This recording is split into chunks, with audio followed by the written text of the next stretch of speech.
whether you're French speaking or Yes, indeed. It's also a Scottish name, and it's pronounced Jean. Well, thank you very much for this invitation. I'm actually a bit nervous to speak to this audience, seeing what a great WANIDA network you've developed. And we are a small, hopefully useful addition to your networks, and I hope there's many ways in which we will be able to interact with you. So I'd like to describe to you what our network is from the Francis Crick Institute and from our 5 partners in Africa. I'll go through first of all and tell you a little bit, for those who don't know, I'll tell you a little bit about the Crick so that you can see where we are coming from. It's a new institute, and so we're still feeling our way in what our role is. So I can take the, how does this, where am I pointing this?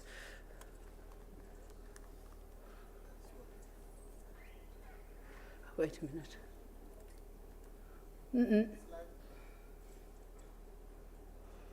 Nothing's happening. Sorry, I can't get this to go forward. Oh, it's moving now. It's just slow. I'm going to stand here because I can't see. So the Crick, the Francis Crick Institute, is a relatively new institute. It's based in London. It's been formed since 2015, and it's a discovery research institute mainly to understand how living things work, and hopefully that drives benefits for human health. We're located in central London, and for those of you who know, next to the Eurostar terminal. It's directed by Sir Paul Nurse, former president of the Royal Society and Nobel Prize winner, and our deputy director, Sam Barrell, who has been really, really instrumental in pushing the Crick Africa network forward. We have a director of research who's also been involved in how our PIs and our technology platforms involve themselves in the program. So what do we do? Well, it's a pretty amazing building for those of you who've visited, and there are many, many different aspects of research, but overall objectives are about discovery, to support biomedical research throughout the UK, and to drive these research objectives towards human health, and hopefully we can engage and inspire the community. We have a huge community program, and what we want to do is build capability for outstanding research wherever. So our motto is, I'm not terribly good at these logo things, but our motto is discovery without boundaries. It's an amazing place in that we have a very broad remit of research, from cancer, neural systems, I can't even read that now, physiology, repair, and what I'm really interested in, which is the immune systems. We're a merger of 2 previous institutes, one of which was cancer research and one of which was the National Institute for Medical Research. And so we a very, very broad spectrum. We follow a career model that most people don't. It's more like the EMBO labs, in that young and promising investigators come in on a 6 years plus 6 years model to set up their group, to establish themselves, and then they leave and go and seed out universities, institutes, wherever.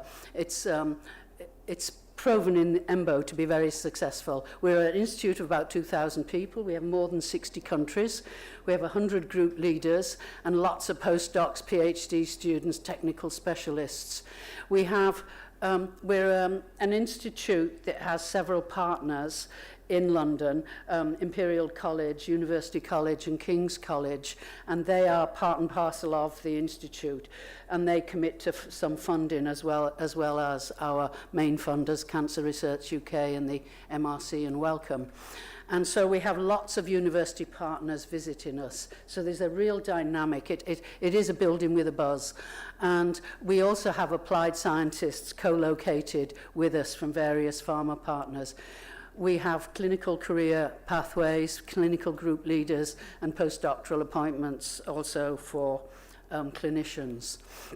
We work with industry despite being a discovery research institute, and we have lots and lots of collaborations and funding from a wide range of institutions in many places, companies, many places throughout the world.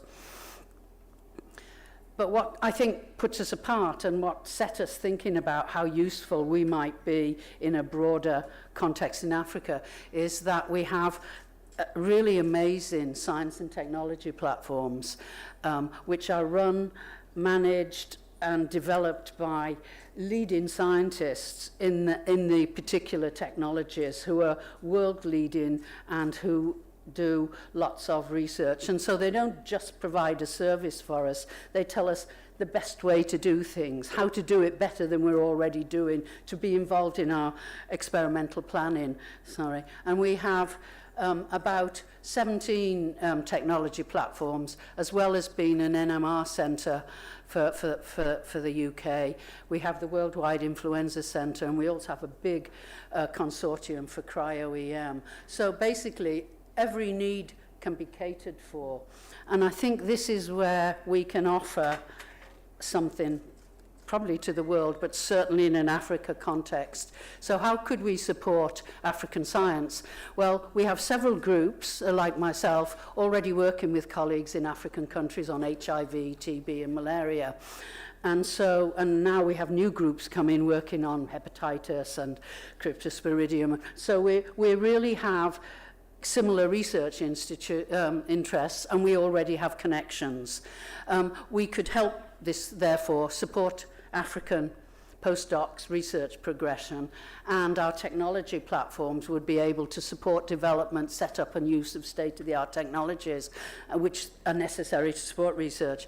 And we just think it's a really exciting possibility for us as an institute to establish these connections and to help in any way we can with these fabulous networks that you already have going. So our rationale was that, as we've heard several times, that Africa has a disproportionate burden of diseases. Well, it's 25% of the world's population, yet 90% of childhood malaria cases and 70% of HIV/AIDS or HIV/TB cases. Yet there's only 1% of the global scientific output emerges from Africa.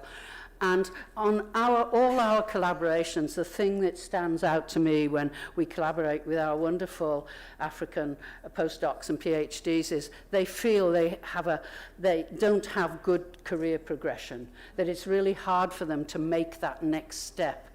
And we thought that is where possibly we could help. This map's a bit strange, but I couldn't find a better one. What it's trying to say is you'll see there are yellow lines. It's better when there's no light. But you see, these are all the connections between scientific institutions. And you see in the lit up areas, you see that mostly the interactions are between the United States and Europe and perhaps in China.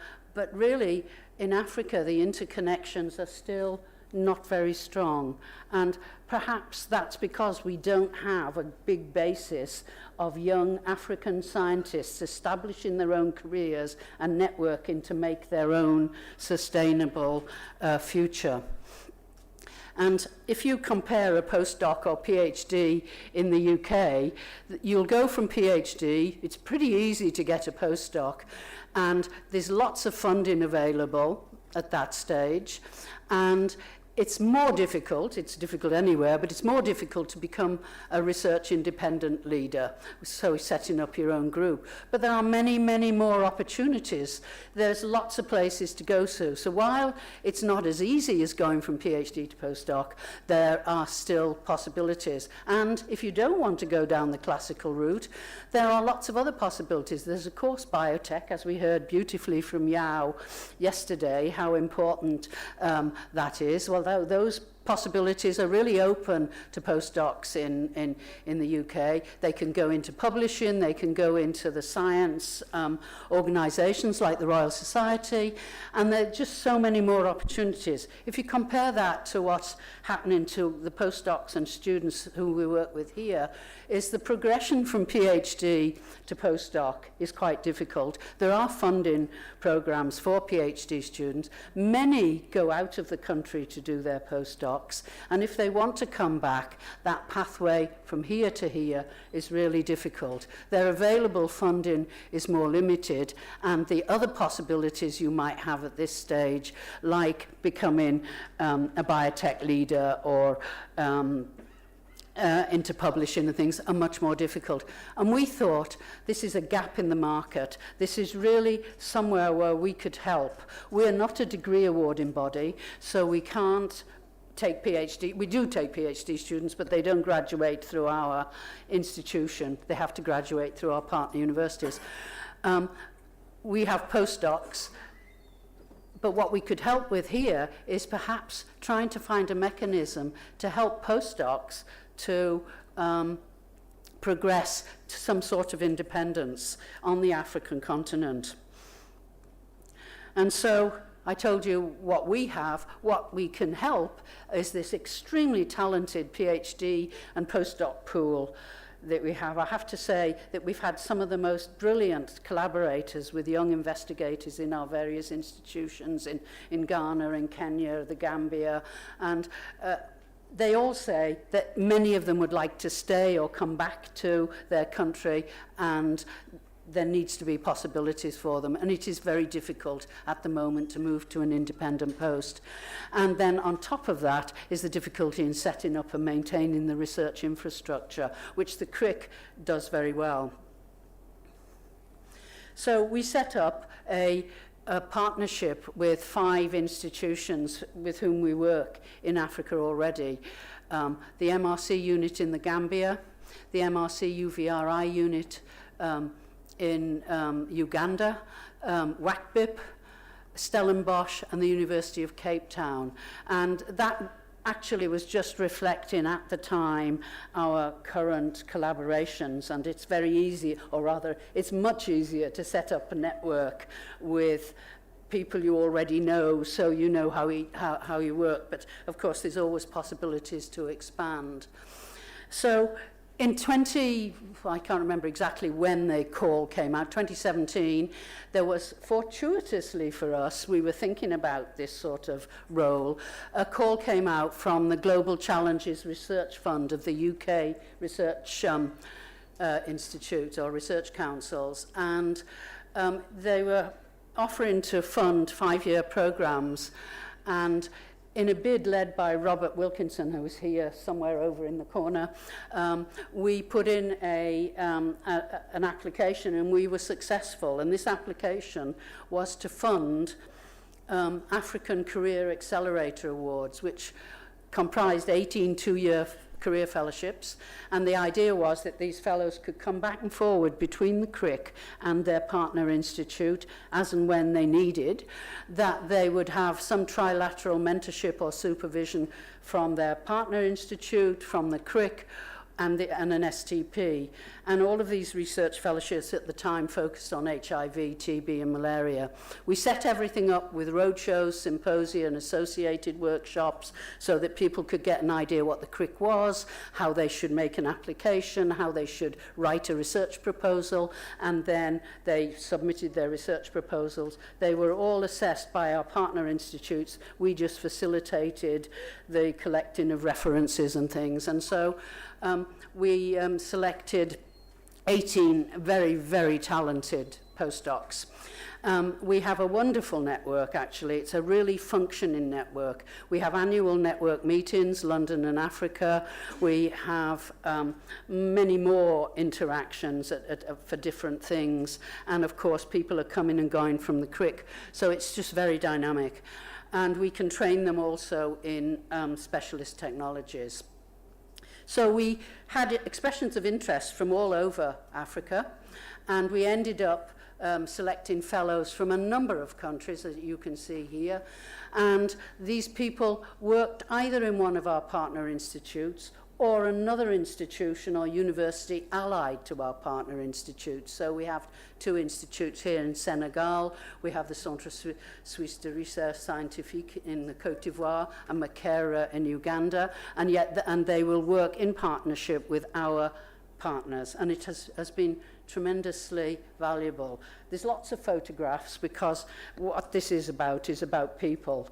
And so we've had our Cannes Fellows. We recruited in 3 cohorts, and then one person was recruited much later. And these are all our fellows. They're from, as I said, from all of these different countries. We had a fantastic, I have to say, enthusiastic involvement from the group leaders at the CRIC. Robert, who's here, there's me, Jonathan Stoy, who's here, and a range of others with specialities in glycobiology, in TB, in malaria, and virus infections.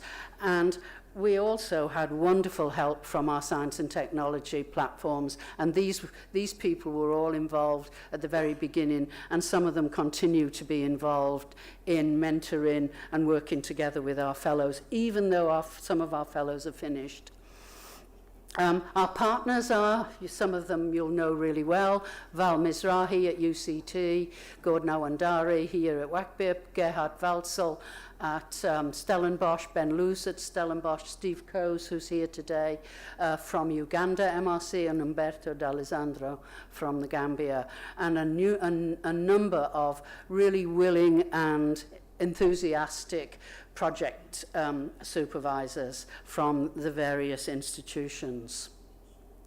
We have a big breadth of research. It goes from discovery science through biomarkers, diagnostics and epidemiology to upstream drug discovery in malaria, TB and HIV, and there's one that moves a little bit into pneumococcus or similar. And we have all of these projects. They've all been tremendously successful. I'm really, really proud of them.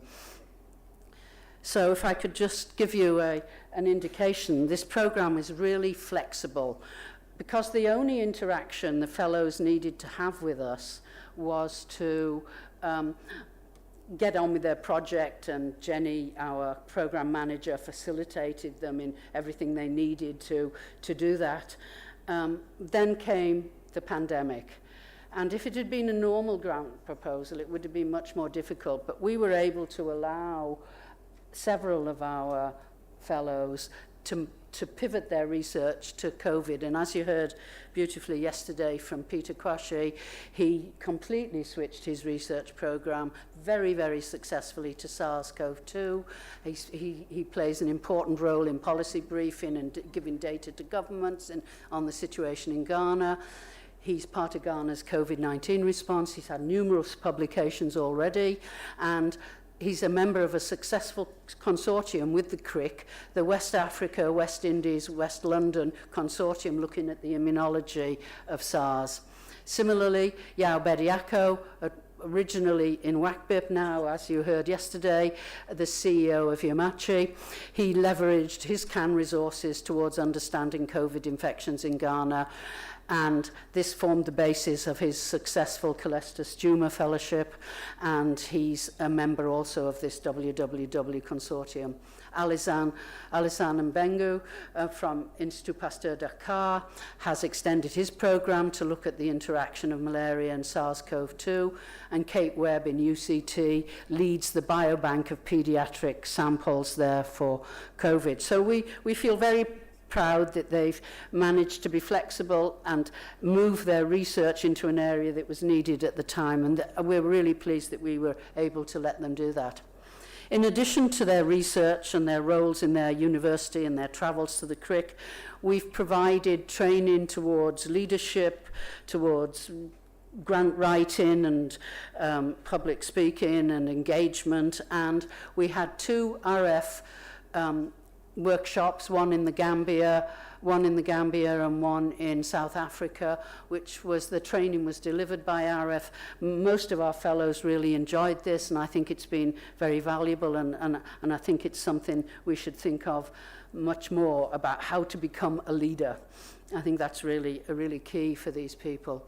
So 17 of 18 of our fellows have now completed, and you can see how successful they've been just in general. 81 publications, 11.7 and more million pounds grant funding as PI or part of a consortium, and they've already trained masters and PhD students in their 2 years, 97 students. So they're building up the next generation, and I think that is a fantastic outcome. Most of our fellows, and some of them are here today, so you can get information from them. Most of our fellows have gone on to successful progression in their academia or in industry, in their own university or institute, or they move to a different institute, or they've gone into biotech. And so they've made normal progressions, but very successfully. One we still have with us, and that's Omar. He's still at the Crick, but he's just got his fellowship applications and various other applications in. So they've just been enormously successful. 3 of our fellows have been awarded prestigious large sums of money. Peter, as you heard yesterday, not only has he been awarded large sums of money to do really lovely research, he's also become deputy director of WACBIP and a senior research fellow. He's part of this Welcome Consortium with the Crick. Yao Bediako, who started off as a malariologist, now running Yemachi. He has adjunct faculty. He got the Callistus Juma Award. He's got numerous other grants, and he's also part of this consortium. And then Ursula Rolvink in South Africa, who was a tuberculous meningitis researcher, has become a Wellcome International Fellow, Intermediate International Fellow. Very prestigious. We're very proud of them. We've had 2 clinical fellows who've gone on to important clinical positions. Irene Biraro in Uganda, who has become Associate Professor of Medicine in Makerere, and Kate Webb, who is now Head of Pediatric Rheumatology in UCT. And what is really pleasing is 3 of our scientists decided to go down the pathway of technology development and setting up STPs, which is so important for how research will progress. We have Yao Aniwa, who's here in the audience, I hope, from WACBIP, who is the head of the technology platforms now, as well as being a senior research fellow. Brigitte Glanzmann at Stellenbosch, who has become a specialist scientist at the South in bioinformatics and biostatistics at the South African Medical Research Genomics Centre, and Benoit Asogba from the MRC Gambia, who now is head of the molecular biology service facility, as well as being a junior group leader. So they've all achieved really spectacularly well. So we have left a legacy, I hope, that you'll agree with me. We've supported CAN fellows in a small way. 18 fellows in the whole continent of Africa is not a huge thing, but they've all done really well. They're going to become science and technology leaders. We've supported them and their institutions in further grant applications, for which they've been very successful. We've supported through that African Regional Centres of Excellence. We've collaborated with other programs. And I think most excitingly of this network is we really do network. And it has fostered networks and collaborations between African partners, the wider African continent, and also beyond. Many of our fellows have developed collaborations with other fellows, with people from other institutions who are our partners, and have also on a wider African continent. And one of the reasons why we're all here is we're having a meeting tomorrow with the Pasteur networks so that we can see how they can network further among themselves and build up some sustainable interactions. And we think we've transferred some good monitoring and evaluation skills. And for us, importantly, we've expanded the global health program at the Crick. It's become quite a popular program at the Crick. It's mentioned in lots of publicity blurbs now. So we're running out of money in 3 weeks. And so we've been trying to establish the second round of network. And as you know, most governments, after all of the horrors that we've had, have no money left. And that's true of Britain. And so, as you know, ODA funding has dropped significantly, which was the budget for the first round of Cannes.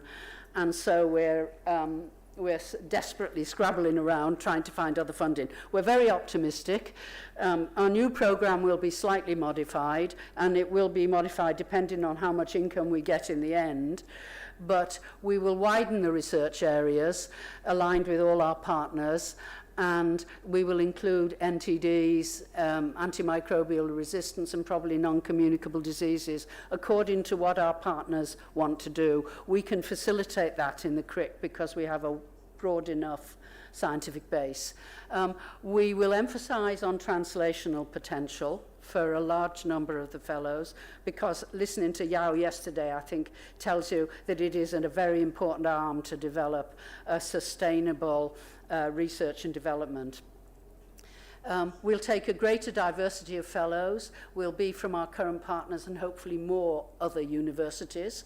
There'll be longer fellowships. Our fellows all complained they had to work so hard in 2 years to get all this done and get their grants written, establish themselves working independently, and find a job or get their promotion. So we've decided we'll increase the length of the fellowships to 4 years, and it will include a package to support a PhD or a master's or an RA, a research assistant. And we would like to add into this a technology expert development program where our STPs, our science and technology platforms, can help people train to lead, be innovative, develop their own platforms, and there will be a constant, hopefully, coming and going. We have lots of fellows lots of network partners in the institute at the moment in metabolomics, in flow cytometry, in proteomics, and we hope that we can really advance that. And we will do training in entrepreneurship, translation, and commercial skills. And we would like to make this somehow a long-running and permanent program. So the future it looks like this. These are other partners. We may be able, depending on the money we get, to incorporate new partners. And the yellow circles here indicate the existing relationships that our partners had for the current batch of fellows or cohort of fellows. And we know that there will be many other institutions now interested in being involved. Our starting post is that we would like to fund 10 research fellowships, 10 research training posts to go with that, so 5 technology fellowships, and extensive program coordination that will allow this intensive networking that we've done. You'll find all our fellows are part of a great cohort who really interact with each other, and we want to be able to promote that. So what we need is money. So any millionaires in the audience, there's buckets at the door when you go out. But we're quite successful so far. We have acquired about 7.5 million so far, enough to get the program started. And we hope that with constant badgering of very rich people and foundations, and maybe the government might change its mind, we'll be able to extend the program. I would be really happy to hear of any comments or suggestions you might have as to how we would do that. But I think we're getting there, and we'll announce as soon as we can the first round of fellowships. So it just leaves me to say thank you, first of all, to our outstanding fellows. We're all just so proud of them. It has been a wonderful experience for me to work with these people and to see them develop and to see them seed into their universities and institutes and do such good work. This was all initiated by a grant that Robert led, And we have most of you have seen her here, Jenny Wilson, who's the program manager, has kept all our fellows together and operating. We have our finance officers, Tilo Phobers and Justin Wilson, who managed quite a difficult thing, actually, of transporting all this money all over the place and accounting to, you can't imagine the bureaucracy of the Medical Research Council in trying to find out all of these, where all the money's gone, and they mix up currencies. So, and then all our CAN PIs from the CRIC and CRIC STPs, and of course our partners, Gordon, Umberto, Stephen, Val, Gerhard and Ben. And I just hope we can continue it, and I hope in some small way that we can contribute to this wider network that you are setting up and that we are of some use to you. Thank you.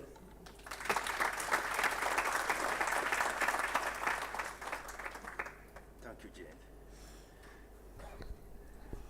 Thank you, Jane, for this wonderful presentation. Now I know more about the CRIC network. I know, and it is so impressive. In a small way compared to this. Yeah, but the achievement that you've presented is very, very impressive. And I was also impressed by the way their objectives align with the ones of WANIDA. And for me, I think there are rooms for collaboration. So my first question before giving the microphone to the room is, how do you see this interaction? How do you anticipate on this, how we can complement and collaborate together between the two networks? Do you think we can come up with some kind of roadmap of collaboration with some clear objectives that we will target together? I'm sure we can come up with some way. I already see from what's been happening over the last 2 or 3 days of those fellows that and CAN PIs who've been here already establishing interactions. I think probably when you have your regular meetings or we have meetings, then we should have some sort of mutual meeting. I think that would be really important, and to get to know all of the science that people are doing so we can write collaborative grants. It all depends on us starting the program. I mean, we'll probably start it in July, the next round. So we'll start off having meetings, and yeah, I'm sure I've already spoken to loads of people. I can easily see a way forward. Thank you very much, Jane. I'll take a couple of questions from the room. Okay, Professor. Good morning. Thank you so much for the wonderful presentation. Thank you so much for the wonderful presentation and the wonderful work, that you are doing. I was looking at your presentation and I see that you have partners in South Africa. Yes. Generally, in South Africa, there are two types of universities. Yeah. There is the traditionally white universities. Yeah. And then there are also the previously disadvantaged institutions. So which is those institutions that used to be in their, different other countries that were later on integrated into South Africa. And I can see that your collaborators come from two, previously advantaged institutions. Yeah. And I think that you need to change that configurations by adding... No, I absolutely agree with you. But as I said at the beginning, we started this program with the people we knew, yes, on the projects we knew about. And it became absolutely clear to me that we need to widen, if South Africa is to become part of all of this, we need to go to the other universities. And I think I just politely but rather understatedly said wider diversity. So next time, please, you make sure that University of Venda is there. And I will make sure of that. Yeah, thank you so much. Yeah. Any other question? This one there? Yeah.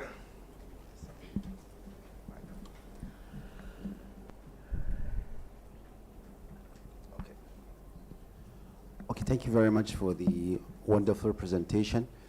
I'm also making a note about the asymmetry between the distribution of your collaboration and the population dynamics in Africa or West Africa, I could clearly see the paucity of collaboration in Nigeria in spite of having a disproportionately higher population and also having a very high representation of people in the UK. So I don't know if there is any explanation and what is the opportunities going forward. There are a lot of UK participants simply because we're not beneficiary of the money by any means. We get nothing other than to distribute it. The large contribution from the CRIC is simply our PIs have agreed to help mentor and sponsor people coming to the labs, and the large number of STP leads who've agreed to have people in the labs for training. All our fellows, all the people that have been on the fellowship scheme are from one of those African countries that I listed. In the future, we hope to have more. We hope that we get sufficient funding that we can expand partners. As I said, we started in the beginning with those partners who we were already collaborating with, and it was easy to get collaboration agreements and a memoranda of understanding and everything in place in the timing of this proposal. But now we know what we're doing. We can incorporate and go wider, and our partner institutes are already working on a wider context anyway.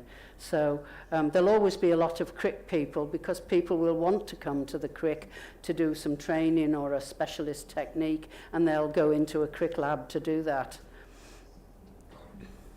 Please, as we need to know each other, kindly introduce yourself when you have the opportunity to ask questions so we know where you come from. I am Barbara Musa from ISPA, Africa Center of Excellence in Population Health Policy, Bayero University, Kano, Nigeria. Thank you. There is another question. Yeah, you have the microphone. Yeah, please. Thank you very much. Merci beaucoup de me donner la parole. Je me présente. C'est le professeur Tali Mamar de l'Institut Pasteur d'Alger. Can you switch your mic on? Microphone. Or speak louder. Merci de me donner la parole. Alors moi, je suis de l'Institut Pasteur d'Alger. Merci beaucoup pour votre présentation. Je découvre le réseau qui est très intéressant et je vous félicite pour tout ce que vous faites. S'il vous plaît, un moment que je donne oui. l'outil de traduction. I should be able to understand it, but... It's okay. Vous pouvez reprendre la question, s'il vous plaît. Oui. D'abord, je vous remercie de me donner la parole et merci beaucoup pour votre présentation qui, personnellement, m'a permis de découvrir votre réseau et toutes les activités que vous menez au sein de... Oui, c'est bon? It's good? Yeah. So good. Thank you. Merci beaucoup de me donner la parole et merci pour la présentation qui, personnellement, m'a donné beaucoup d'informations concernant les perspectives que vous pouvez offrir dans la formation et le développement de la recherche en Afrique. J'ai bien noté votre présentation concernant le rationnel d'un tel engagement et vous avez parlé du manque de formation et du poids des maladies qui existent au niveau de notre continent. Alors, moi, j'avais une question à vous demander. Est-ce que vous avez déjà fait l'expérience ou est-ce que vous prévoyez de faire l'expérience d'une formation in situ, c'est-à-dire accompagner certains instituts à mettre en place ou à élaborer des masters, mais localement, des masters ou des formations de doctorants au sein de leur pays? Parce que très souvent, les scientifiques, quand ils vont se former dans des pays autres, ils sont dans un environnement différent du leur. Et le mieux pour permettre une pérennité, une continuité des actions, c'est qu'ils soient formés au sein de leur propre pays. Est-ce que vous avez envisagé ou vous prévoyez d'accompagner les pays de médecins? La deuxième question, et une remarque, c'est la contrainte linguistique et la diversité des langues au niveau du continent. Est-ce que vous pensez que ça peut être un frein pour pour que cette collaboration puisse fleurir encore plus? Merci beaucoup. Okay, if I got that right, it was, is language a barrier? People should train in their own country, and what was the third one? Language. Is that all right? Language. Okay, so our fellows work. The whole purpose of these fellowships is that they have to go back to Africa to carry them out. So they have to either be African postdocs who have been training abroad, who want to go home, or African scientists within their country who want to remain there as an independent investigator. That is the criteria of getting the fellowship. So we hope that we reverse the brain drain in a very small way. As far as training masters and PhD students and things, all our fellows have been training in situ in their institutes, master's students, and some of them have taken on PhD students. And in the new program, they will be allocated a pot of money that they can use for a local master's or PhD. They will not be coming to the UK to do their studies. They can obviously come and learn a technique or be part of a collaborative project, but they will be trained locally. And it's the same with the technology fellows. They will be local, but they'll come to the CRIC as and when they need, maybe to update their machine or to look about the latest machine, how to put it in practice, how to do the basic skills of developing. So hopefully it's all in situ. The language issue is an issue wherever. You just need to look at the European Union to see that. I think we just have to say, if we want to do this, we're going to do it, and we'll find a way. And if we have to find 5 people translating, then that's what we have to do. Where there's a will. There was a point about supporting local training programs like the master. Do you have it in your agenda? Yes, we will. Not we won't train them. Our partner institutes who already have very good programs in place will do that. Of course, we're all happy to come and teach and do workshops. I've been doing workshops in Africa for a long time, but it is local with our support rather than our institute, if you see what I mean. Yes. I think that is the only way to build up an infrastructure. Sure. The last question, if we have. Yeah.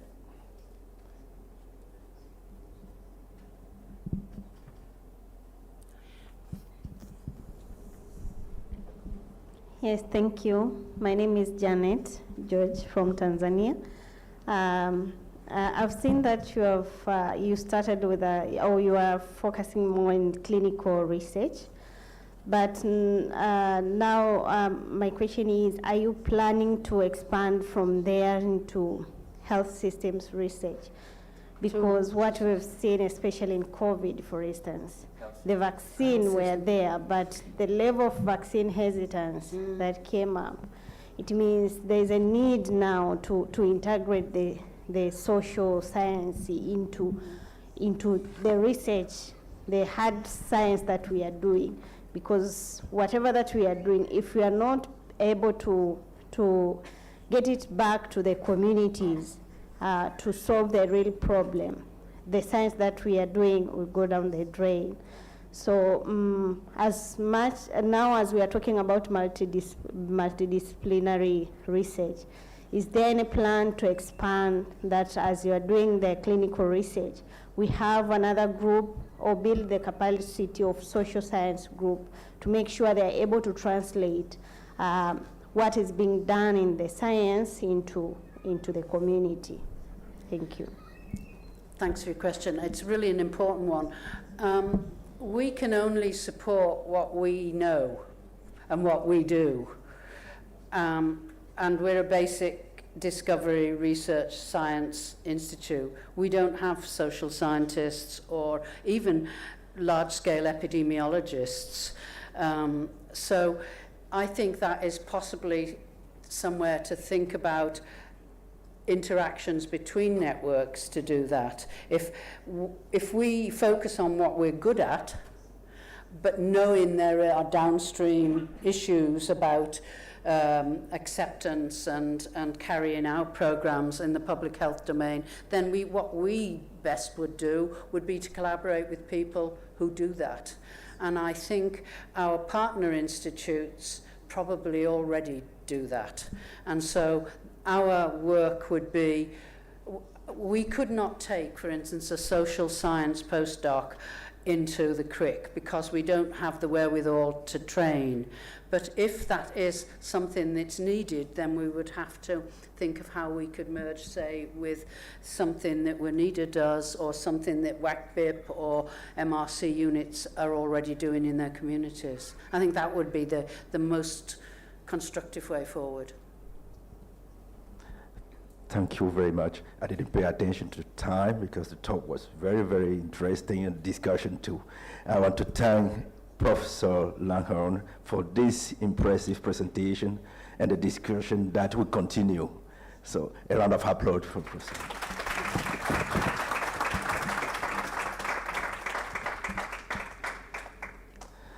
I'll now call here Professor Yaboum, who present the Pasteur Network.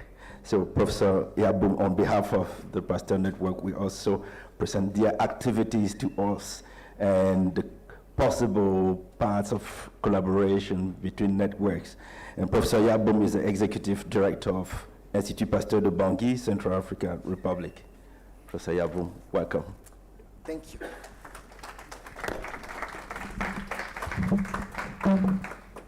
Thank you very much for the introduction, and thanks very much to the organizer for inviting us to show all those opportunities, because even before planning this meeting, I didn't know about the CRIC network, which is a huge network. There are quite a number of opportunities to collaborate, but more importantly, to bridge the gap. To bridge the gap between the West, here we are West Africa, the Central Africa, the East Africa, the South Africa, but also to bridge the gap with the barrier. I'm a Francophone, but I've decided to speak in English today because yesterday when we were arriving in Accra, we have a fantastic taxi drivers. And he actually instructed us that because we are in Ghana, we have to speak Ghana. So I will stick to the instruction, and I will thank the translator for making the translation. So, what we've learned from the COVID-19 pandemic is many things. Amongst them is that Africa needs local solution. We have 54 countries, which mean as many different realities and challenges. Even within countries, you have regional diversities, challenges, and therefore you need to have solution, local solution that makes sense. So there is no way we can keep on thinking that there is one-size-fits-all solution that we can implement in all countries. And this is what the Pasteur Network also have in mind. The network is made of 33 institutes across 25 countries in the 5 continents. We have 7 in Africa, going as far as Madagascar, with a strong partnership with the World Health Organization, involved in scientific, as you can see, with an important number of publications. The vision of the network is to foster a collective action and resource knowledge sharing. And the most important part is that we want to guide policy on pressing health and scientific challenges. So the research we do, the surveillance we do, is to actually have an impact in the policy.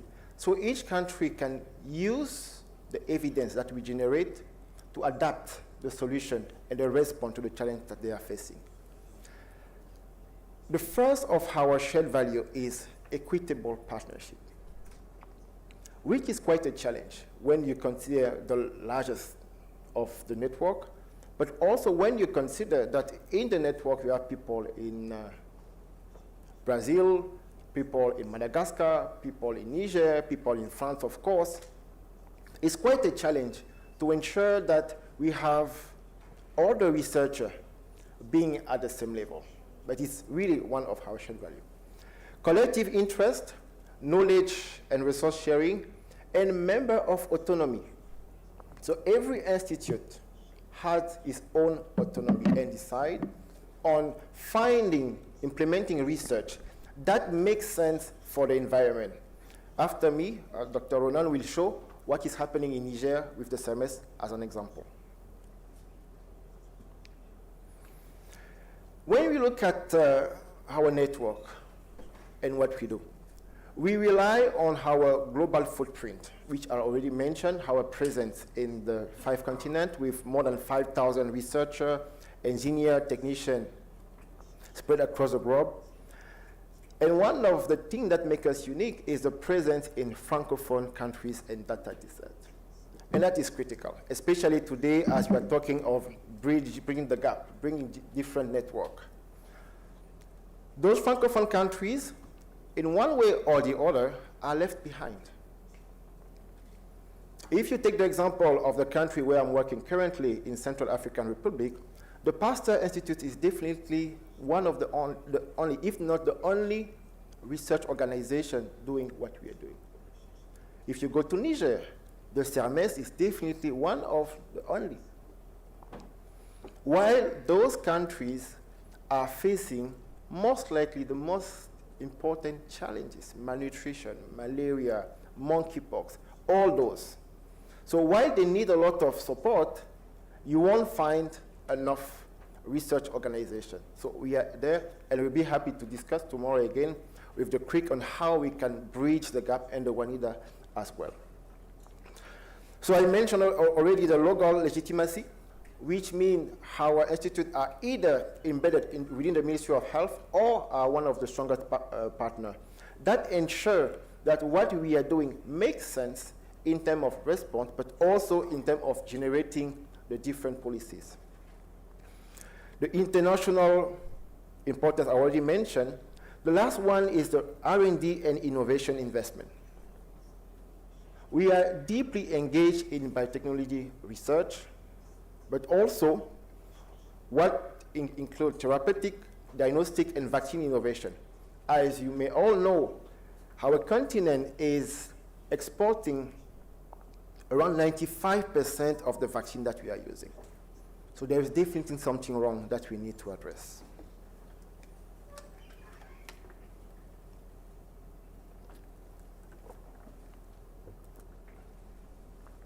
So our network is unique in its diverse world-class research and innovation capabilities, and we rely on those 5 different categories: public health, which I already mentioned, surveillance, pushing for policy by the evidence we bring, fundamental research as well, vector-borne disease, NTDs, and many others, but also applied research and innovation that I already mentioned. We do clinical trial depending on the environment where we are.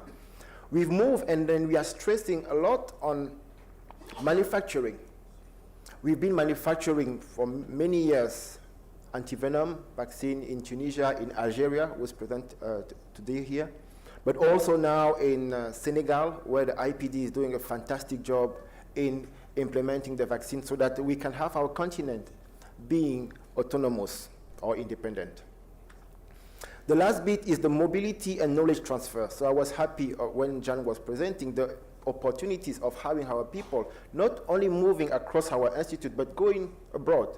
That will also be an opportunity for us, not only to acquire the technology, but to break the barrier language. The network matters. First of all, and I want to stress that, local challenges, that's what drives our members. That's the reason why they are also autonomous. Need to ensure that what we do is relevant for our communities. And then we move at the regional level where we have a coordination. And that coordination actually helps to create opportunities for synergistic action. So we come here today as a network. And as a network, we can discuss with other networks. That's how we can have more opportunities. And this facilitates sharing transferable solutions, expand the reach of common priorities, and as a critic was crying about money, by being together, we can reach out much more philanthropists, rich people, not only in the UK, but also here. I mean, in most of our countries, we've not had as many billionaires in Africa as we have now. So that's something that we should look at different networks to see how we can go and initiate conversation with them, especially after the COVID-19, where they've all realized that there's nothing they can do if they don't have a proper and resilient healthcare system. So the network has different regions. We have the African region that includes Ivory Coast, Côte d'Ivoire, the CMS in Niger, the Centre du Cameroon in Cameroon, of course, the IP Dakar in Senegal, we are in Bangui, the IP Guinea, and the IP Madagascar. So the IP of Tunisia, Morocco, and Algeria belong to the Mediterranean region. And as you see the highlight, national public health system, manufacturing affordable product, critical fundamental research in hotspot, and that will depend on the country where the IP is located. Thank you very much, et merci pour votre attention. Thank you very much, Professor Yap. So we have time to take just one question. We still have the roundtable in the afternoon. Yeah, sure. And we will have the opportunity to expand the discussion during the roundtable this afternoon. So if we can wait for that occasion to discuss, that would be also fantastic. So I would just thank Professor Yabum for this wonderful presentation. Yeah, and looking forward to our next discussions and how to link the networks. Merci. So I'll now call the next presenter. And the next presentation is on the Global Africa Initiative that will be presented by Professor Mamapenda Ba. So, welcome, Professor. Thank you.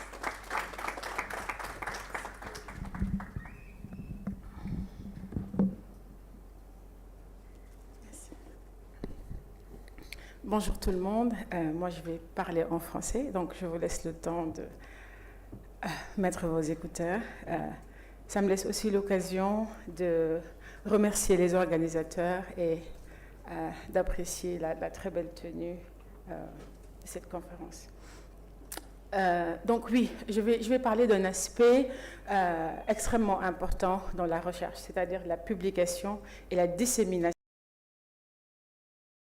C'est un programme de recherche qui s'appelle Global Africa et qui s'intéresse en réalité à transformer de la recherche africaine et donc de la publication scientifique. Oui, donc je ne vais pas le diagnostic de la recherche et de la publication scientifique en Afrique. Nous savons tous que, d'une manière générale, notre recherche et notre publication sont problématiques et les chiffres sont là pour le prouver. Vous savez tous aussi que l'Afrique contribue pour moins de 3% des publications scientifiques mondiales. Nous avons vu hier la très grande faiblesse du financement pour la recherche et la publication. En moyenne, les États africains consacrent moins de 1%, en moyenne 0,4 ou 0,5% en moyenne pour les États. Et nous savons aussi que le continent a du mal à capturer les investissements globaux en recherche et développement. Et là aussi, on est à moins de 2%. Donc une faiblesse extrême en termes de captation de financement, une contribution qui est minimale, qui est la moins élevée de tous les continents, moins de 3%. Et nous savons aussi qu'il y a ce phénomène d'extroversion qui signifie que l'élite des chercheurs africains arrive à publier dans les grandes revues. Et c'était très intéressant de voir que ici on publie dans The Lancet, Science, Nature, le bouquet de Elsevier, etc. Je n'ai vu aucune revue africaine, mais on verra les raisons pour lesquelles on fait ça. Donc l'élite africaine des scientifiques est très petite, hein, et la grande majorité, plus de 90% des chercheurs n'ont pas d'autre destin que de publier dans des mini-revues qui n'existent nulle part d'autre que dans leurs propres universités, et donc n'ont pas d'existence, ne publient pas les résultats de leurs recherches en tant que tels. Donc nous savons aussi que depuis les politiques d'ajustement structurel, nous avons des presses universitaires et des revues locales qui sont très peu professionnelles, très peu attractives, et dans lesquels, en réalité, c'est cette masse qui n'a pas le choix qui se retrouve à publier là-bas. Donc, une grande crise des presses universitaires. Et pour les francophones, c'est vraiment le cas de parler de double peine, parce que non seulement ils subissent ce cumul de problèmes, mais en plus de ça, le français est une langue dans laquelle il est devenu difficile maintenant de publier dans les grandes revues. Et la région francophone en Afrique est celle qui attire le moins de financement dans tous les sens, pour la recherche et pour la publication. Il faut rajouter à cela, mais ça a déjà été dit, une crise aussi de la formation, notamment pour nous, moi je suis dans les sciences humaines et sociales, une crise de la formation très claire, notamment l'écriture scientifique, les méthodes, les terrains, et par conséquent, nous avons des taux de rejet lorsque nous présentons des articles qui sont extrêmement élevés, qui sont de l'ordre de 80 à 90%. Très peu de gens arrivent à être publiés. Et donc, devant cette situation qui est, encore une fois, complexe, et je parle d'habitude d'un écosystème toxique pour la recherche et la publication en Afrique. Parce que ce soit la formation, les institutions, le financement, la publication, tout est problématique. Et donc, Global Africa a été pensé comme une réponse holistique. Essayer de répondre simultanément à l'ensemble de ces défis. Et c'est donc quoi? C'est d'abord une revue panafricaine, interdisciplinaire, plurilingue, une revue donc qui est centrée sur les enjeux globaux. Enjeux globaux pensés à partir du continent. Global Africa, c'est aussi la mise en place d'un institut des jeunes chercheurs. Et dans jeunes chercheurs, j'insiste beaucoup sur jeunes chercheurs. La présence des femmes aussi dans ces espaces-là, c'est quelque chose qui est extrêmement important. Donc ces écoles jeunes chercheurs sont pensées et mises en place pour accompagner, capaciter, renforcer les compétences des jeunes chercheurs africains d'une manière générale, mais pas seulement. Ceux de la diaspora aussi sont les bienvenus. Les renforcer précisément là où la formation dans nos universités pêche. Encore une fois, sur le plan épistémologique, sur le plan des questions ontologiques, sur les questions des méthodes et des terrains. Donc, capacitation sur des questions conceptuelles, théoriques très pointues, mais capacitation aussi à l'écriture scientifique pour diminuer le taux de rejet, par exemple, des papiers qui sont présentés. Et pour cela, nous avons aussi, à côté de l'école jeunes chercheurs, nous avons aussi des formations et des MOOC sur ces problématiques-là qui sont gratuites et ouvertes à tout le monde, mais nous renforçons aussi les capacités des presses universitaires. Et c'est aussi peut-être le premier appel que je veux lancer.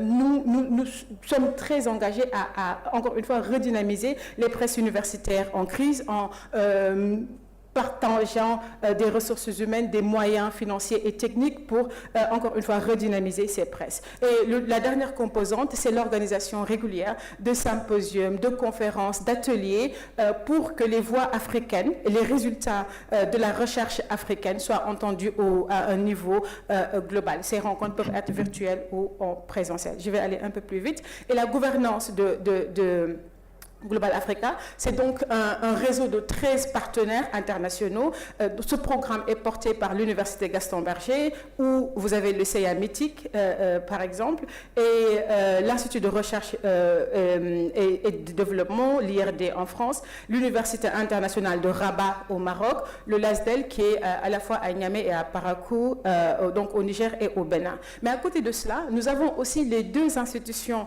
de recherche panafricains les plus anciens et les plus structurés, le CODESRIA tout d'abord, mais aussi l'African Studies Association for Africa qui est basée ici au Ghana. Nous avons d'autres structures, vous voyez la liste. J'aimerais insister peut-être sur deux partenaires qui sont particulièrement importants. The Conversation, parce que autant il est important d'appuyer les jeunes chercheurs africains à produire des articles robustes publiables dans les plus grandes revues, autant il est important aussi de les soutenir dans le travail de vulgarisation de leurs recherches. Parce que la légitimité sociale des chercheurs est aussi importante. Nous sommes responsables, nous avons une légitimité envers nos sociétés et c'est important que les Burkinabés, les Sénégalais, les Togolais puissent dire à leurs compatriotes ce qu'ils sont en train de faire parce que finalement, c'est d'abord à eux qu'ils doivent rendre compte.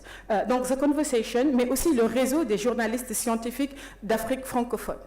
Ça, c'est aussi très important, cette connexion entre le monde des médias, en leur donnant des contenus, en leur disant ce que les chercheurs sont en train de faire et sont en train de trouver. C'est extrêmement important parce que la déconnexion en Afrique, elle n'est pas seulement entre les chercheurs et les décideurs, elle est aussi entre les chercheurs et la société d'une manière générale. Et le médium des journalistes est quelque chose qui nous semble extrêmement important. Donc, quand nous accompagnons des jeunes chercheurs, nous les formons aussi à écrire des articles courts pour la vulgarisation. Et c'est pourquoi je salue encore l'initiative de la thèse en 3 minutes, parce que c'est apprendre très tôt aux jeunes chercheurs à communiquer à un public qui n'est pas spécialiste.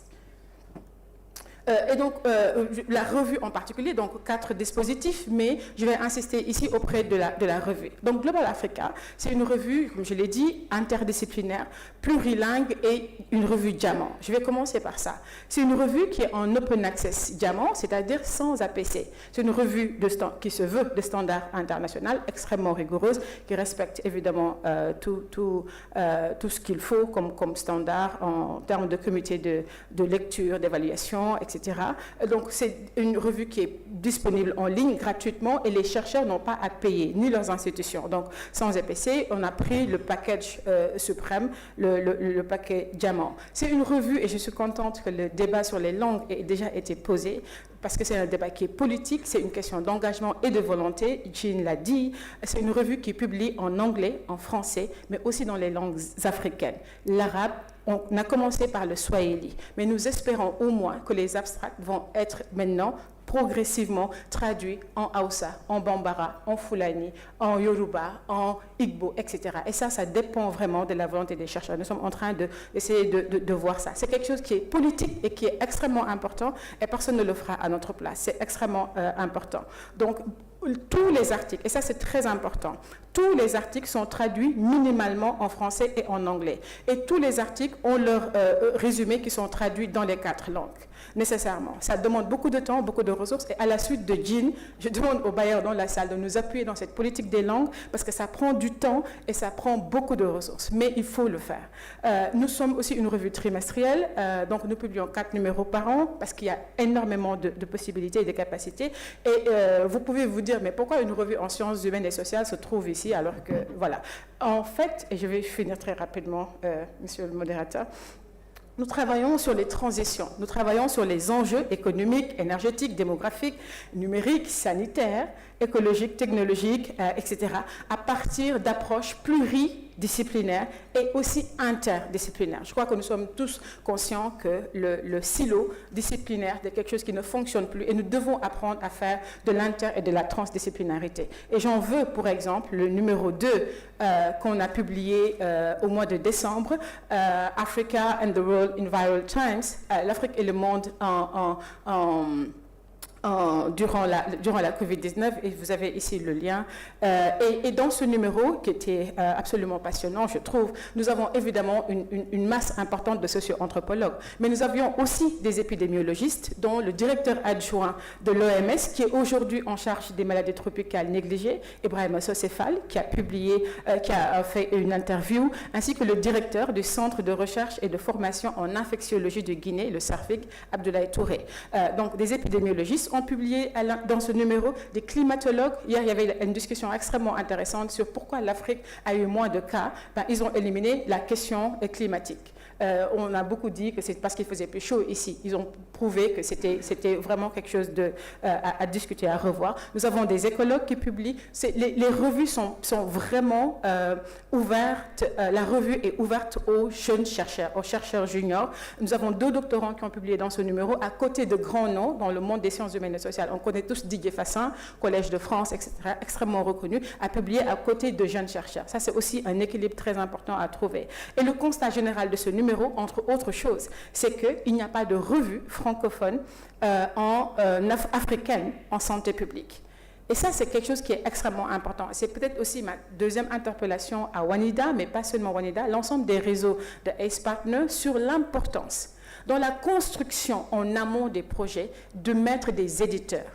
L'édition, ce n'est pas quelque chose qu'on pense quand on arrive, quand on a des résultats. C'est quelque chose qu'on pense en montant le projet pour accompagner, regarder, etc. Et c'est ce qui évite que, même si c'est super, que vous publiez tous exclusivement dans des revues qui sont basées au Nord. C'est extrêmement important. Les éditeurs doivent être en amont. Et donc, oui, j'ai juste mis deux superbes citations, je pense, d'Ibrahima Socéphal, encore une fois, qui explique, et ainsi qu'Abdoulaye Touré, que maintenant, pour tout ce qui est épidémiologie de terrain, les meilleurs chercheurs sont aujourd'hui en Afrique. Que chaque année, on a plus d'une centaine d'épidémies sur le terrain et il y a une expertise continentale qui est de plus en plus fascinante et féconde et stimulante. Et c'est important que la publication de ces résultats ne se fasse pas uniquement, même si je n'ai rien contre, de Lancet Science, etc., mais aussi dans des revues qui sont portées ici sur le continent. Ça fait aussi partie disons, du travail à faire. Je vous remercie. Merci beaucoup. Merci. Merci, professeur Ba, pour cette excellente présentation qui met le doigt sur un autre aspect de la valorisation des travaux de recherche qui sont conduits en Afrique. Donc, faciliter l'accès au plus grand nombre, c'est aussi un environnement dans lequel il faut innover. Et cette présentation, elle met le doigt et je pense qu'il y aura beaucoup de questions, beaucoup d'échanges, beaucoup d'interactions pour voir comment ensemble on peut aborder la question et contribuer. Donc je pense que des questions sont probablement là, mais je ne vais peut-être pas prendre une question maintenant. On va continuer tout à l'heure. Merci encore.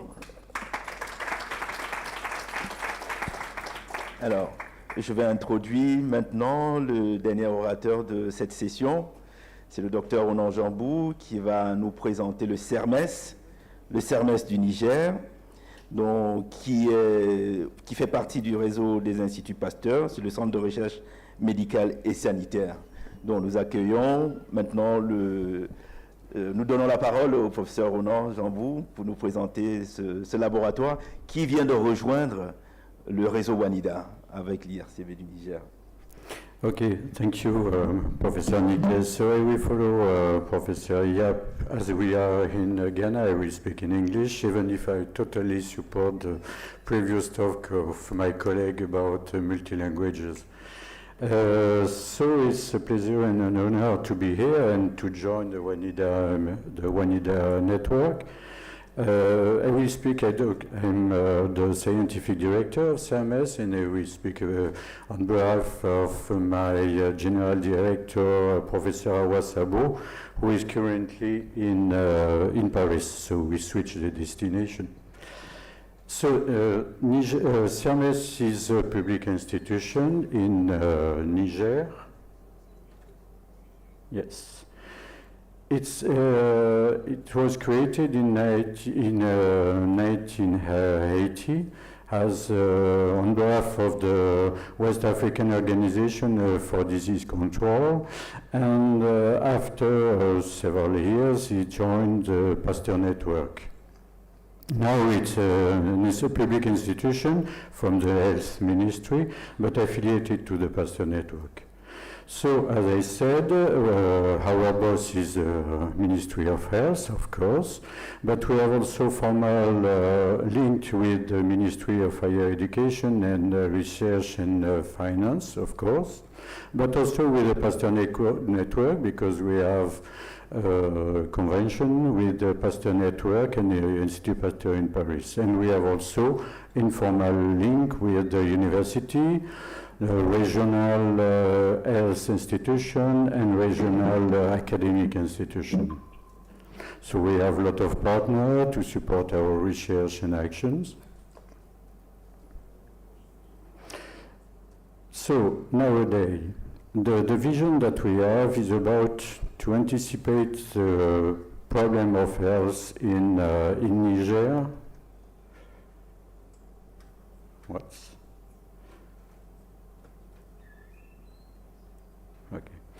To anticipate the problem of health in Sahel for the 10 next years, because the context is changing rapidly, especially in climate and urbanization and so on, and so we have to anticipate. So we have the 4 traditional Pasteur mission, that means research, public health, training, expertise, and we have also the organization, National Institution of Coordination in response to epidemics in Niger. We have several agreements and conventions with the university, with a college from Lasdale, and also with the university in France and in US. And we host 8 national reference laboratories, as we are a public institution, and we are also in charge of response to outbreak, and especially also on malaria control, and coordination with the regional institution of health. So to do that now, we are a small institution, about 100 staff with an average of 20 students. And we have 4 units: bacteriology, virology, epidemiology, malaria and entomology, and also platform that we settled recently, especially immunohematology, and the chief of the platform is with me. It's Ibrahim Karidio. And we have quality insurance services.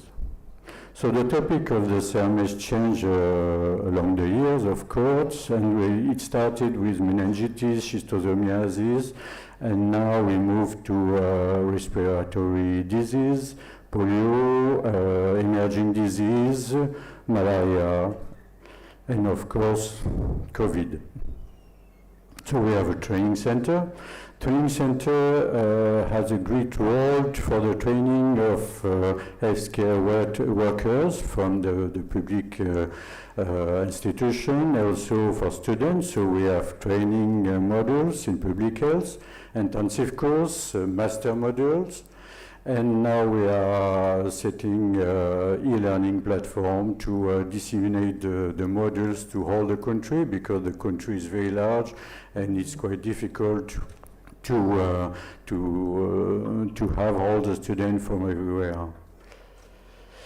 And also the training centers is in charge of the communication.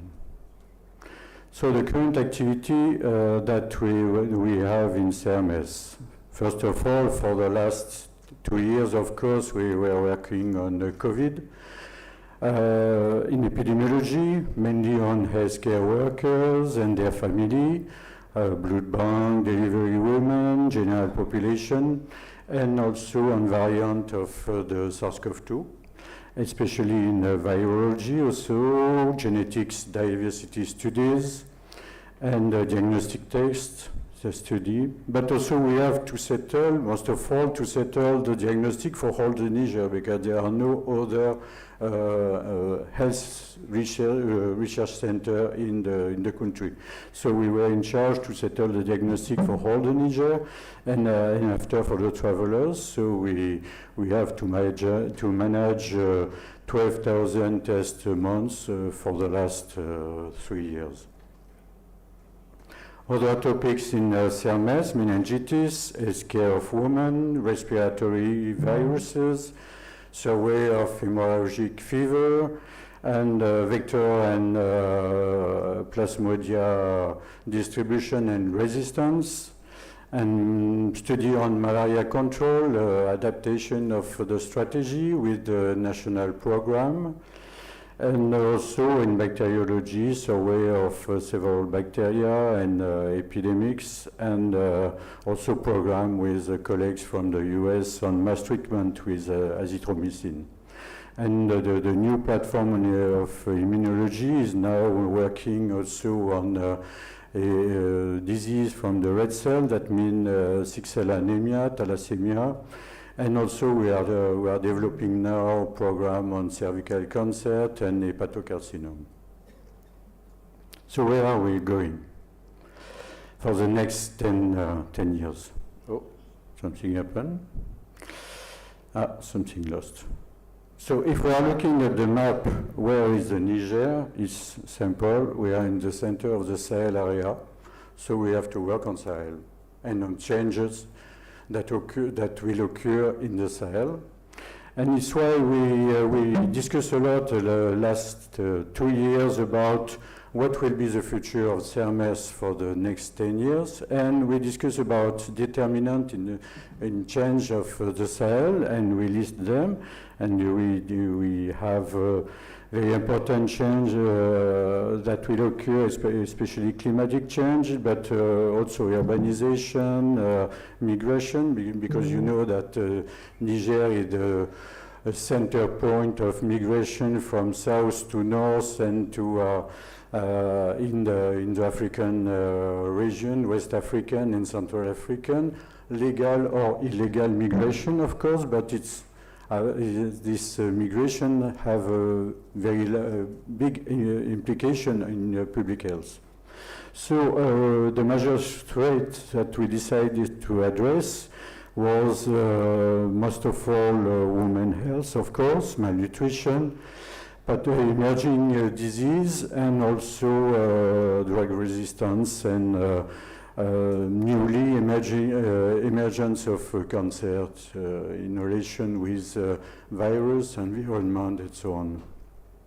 For that, the capacity that we need to develop in CERMES are modeling, statistics, technical platform, genomic approaches, and we already started with that thanks to COVID, and social science and remote sensing to address questions about the spread of disease according to all the changes in Sahel. And so we need to improve and to increase human resources through network like the WANIDA, through convention with the university and institution, and also with all the colleagues in the north. So we decided to focus on some transversal axes, mainly mother and child health, malnutrition, climate change in the Sahel, climate change or the urbanization, and disease propagation in this area, and epidemics. And for public health, we have to organize a network in the country, but also network with colleagues in the different countries of the Sahel to organize survey and to start modeling propagation of disease in this area according to all the changes, and especially climate changes. And so, of course, we will continue training and for healthcare workers, but also we are now organizing a summer school of nutrition with the University of Grenoble, and also we are starting to organize for this year new courses on genomic survey of meningitis. And we have also scientific days every 2 years, so it will be this year's, and we will happy to welcome all of you in December, first week of December, for the 4th scientific days of the CERMES. Thank you very much. Thank you, Ronan. I think we still have time to take one or two questions. Before I give the microphone to our host, Professor Wandari, to close the session.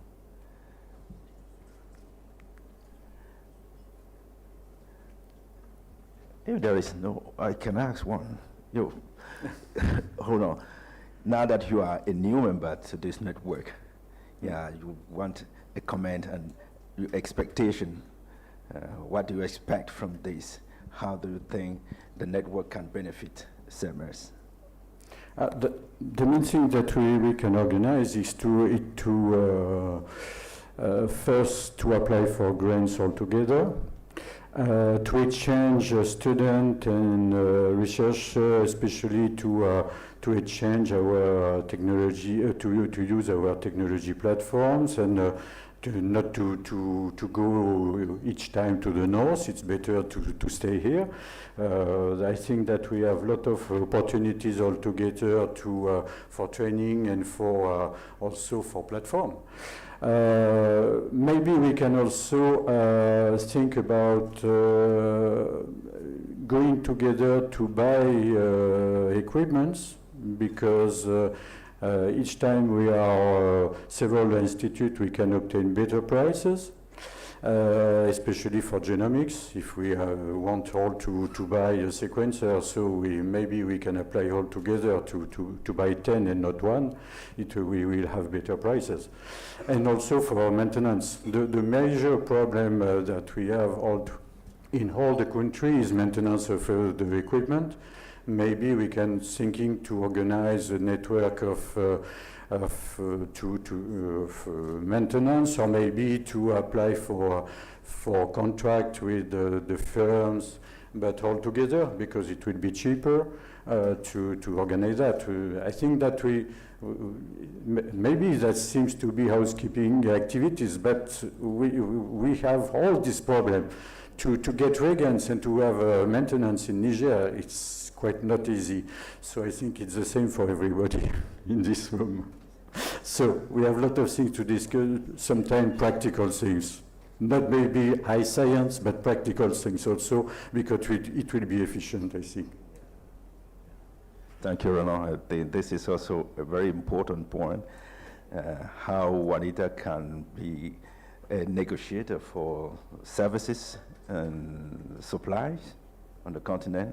I think this is one of the major points. I will let Gordon now conclude this session, and I also want to thank Professor Ronan for this wonderful talk, and ask for this applause.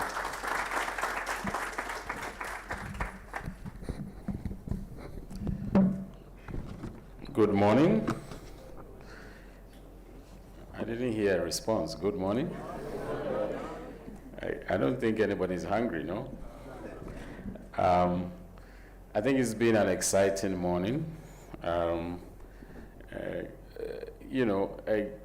Basically a demonstration of how much opportunity there is for us to work together, and the potential for a lot of significant change and impact if we actually talk to each other and look for synergies in what we're doing. All of us sitting here from so many different African countries, we have common challenges, we have common visions. We are all striving to achieve the same thing, which is an Africa that is independent and that is capable of finding solutions to our own challenges, obviously with the support of our global partners. But this is a common vision that we all share. And I think that in order to achieve this vision, we need to work together. Of course, there are challenges like all the speakers have mentioned. Even traveling to come here, there were challenges. The other day we were talking during the break about how easy it is to go to London. Much, much easier for me to go to London than to go to Cameroon. Not to even talk about Niger, okay? sometimes I feel like it's better for me to just drive and go than to try to do the bus that, the plane stops that are like bus stops, You take the flight and they take you 4 countries forward and bring you back 2 countries, or you go west, go east and come back to Central Africa. So there are some challenges, but that's why we are a resilient continent. Africa has faced so many challenges, but we always survive and make progress, and we shall do so again in terms of research. And this meeting is a very positive step towards making such progress. WANIDA has provided a solid platform for us to network and to work together. And I've been so impressed by this meeting, the level of engagement and participation and enthusiasm from everybody to try to engage and make, make it count, make the meeting count, and build partnerships. I've seen a lot of side meetings taking place, and that is the spirit on which this conference was organized.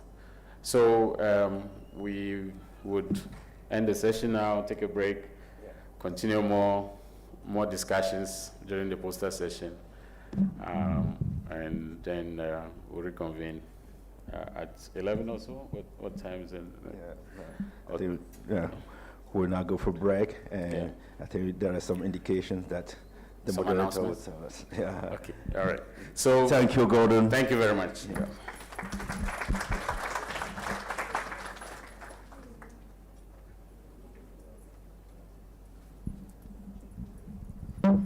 Right, thank you all for such wonderful talk and deliberations. It's time for us to have coffee break, and we'll be back here at 11 a.m. So we have about 30 minutes coffee break.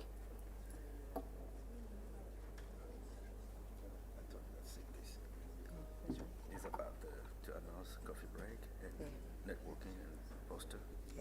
Yes, right. So this 30 minutes is all about networking as well as going to the poster session where we went yesterday to have interaction with the students whilst you have your coffee break at the same time. So this will take us 30 minutes, and then we shall be here at 11 a.m. So the next session will be the parallel session. Yeah, so breakout sessions. Yeah, and the other room is at